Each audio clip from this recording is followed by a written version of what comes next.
கன்னியாகுமரி மாவட்டம் அகஸ்தீஸ்வரம் வட்டம் நாகர்கோவிலுக்கு கிழக்கே 18 கிலோமீட்டர் தூரத்தில் வட்டமாக அமைய பெற்ற இந்த வட்டக்கோட்டை திருவாங்கூர் வேணாட்டு அரசர்களால் கிபி 18ஆம் நூற்றாண்டில் இக்கோட்டை சீரமைக்கப்பட்டது.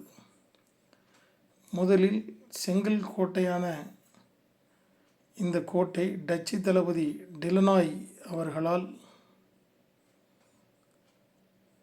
கருங்கல் கோட்டையாக மாற்றப்பட்டது, வலிமைப்படுத்தப்பட்டது. 1809 ஆங்கிலேய படைகள், தற்பொழுது நீங்கள் பார்த்து கொண்டிருக்கின்ற சின்னம் திருவாங்கூர் அரசர்களின் அரச சின்னம். 1809 ஆங்கிலேய படைகள் திருவாங்கூர் அரசை அழித்து இந்த வட்டக்கோட்டையை சிதைக்காமல் விட்டுவிட்டது. இது நடுவில் உள்ள இந்த தெப்பக்குளம் இராணுவ அதிகாரிகளுக்கு தண்ணீர் கொடுக்கக்கூடிய ஒரு நல்ல ஊற்றாக இது அமைந்துள்ளது.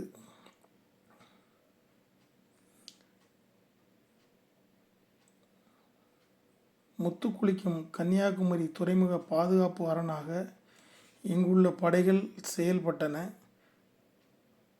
பீரங்கிகளை கொண்டு செல்வதற்காக ஒரு சாய்தளம் உள்ளது.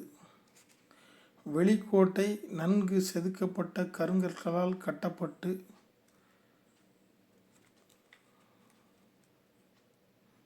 முக்கிய நுழைவாயில் அழகாக உள்ளது.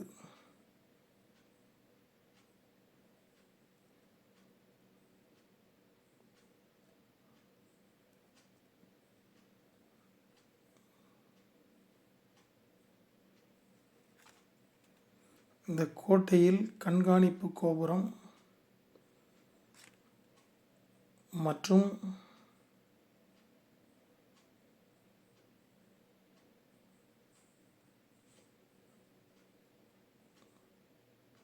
இராணுவ தளவாடங்கள் வைக்கக்கூடிய அறைகள் போன்றவை மிகவும் நேர்த்தியாக கல்களை கொண்டு, செதுக்கப்பட்ட கல்களை கொண்டு அமைக்கப்பட்டுள்ளன.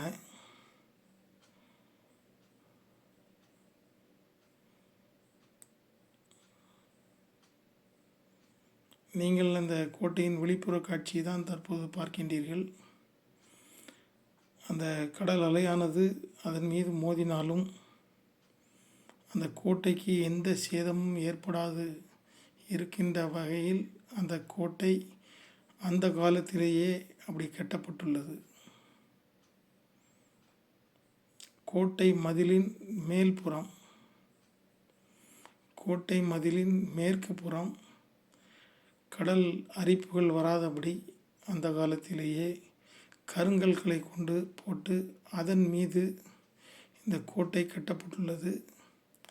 கன்னியாகுமரி துறைமுகத்தின் ஒரு பாதுகாப்பு அரணாக திருவாங்கூர் மன்னர்களால் உருவாக்கப்பட்டுள்ளது. அந்த காட்சியை தான் தற்பொழுது நீங்கள் பார்க்கின்றீர்கள்.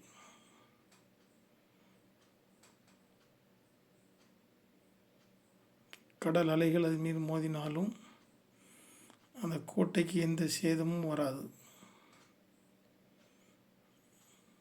மேற்கு பக்க கோட்டை குறைந்தபட்சம் 30 அடி உயரத்தில் அது காணப்படுகிறது.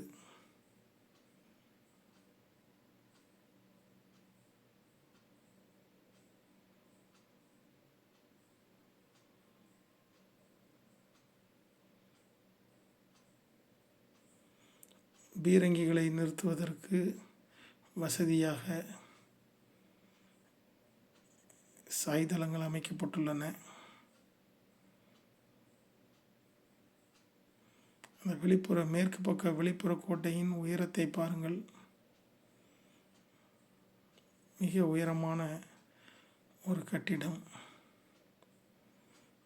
நடுப்பகுதியில் உள்ள அந்த நீர்நிலை இராணுவ வீரர்களுக்கான நீர்நிலை.